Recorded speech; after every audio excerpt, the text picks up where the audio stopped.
Les films de Pagnol, c'est une petite école de la vie. Et c'est des films qui éduquent sur les valeurs, finalement, sur les valeurs de la famille, de l'amour, de l'amitié. Tu me fends le cœur. Moi, pour ma part, c'est des films qui m'ont éduqué en famille, des films que j'ai pu regarder avec ma maman.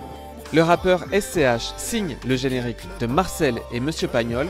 Le film d'animation retrace la vie du célèbre écrivain et cinéaste disparu il y a 50 ans. Tu sais, t'as pas l'air de te faire plaisir, Marcel. Qu'est-ce que je vais faire maintenant? Et action! Et c'est une autre voix marquante que l'on retrouve à l'affiche, Laurent Lafitte, un Parisien, pour incarner l'un des Marseillais les plus étudiés à l'école. Ça m'a en même temps un peu fait peur, en même temps évidemment excité en tant qu'acteur. La gare de Lyon, elle se trouve à Lyon. J'étais accompagné par un comédien marseillais déjà, qui m'a aidé à placer l'accent. Selon les périodes, à quel moment il fallait que l'accent soit moins fort, à quel moment il fallait qu'il soit un peu plus fort, plus puissant, quand il revient à Marseille. Et puis avec l'âge aussi, il commençait à avoir une voix peut-être un peu plus fatiguée. La voix est un sujet majeur du film puisqu'il revient sur ce moment où le cinéma passe du muet au parlant.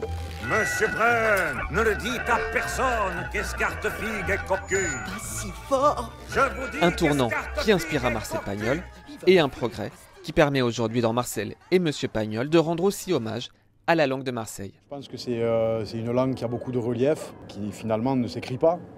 Et on chante. On aime chanter en parlant. On parle beaucoup avec les mains. C'est Marseille.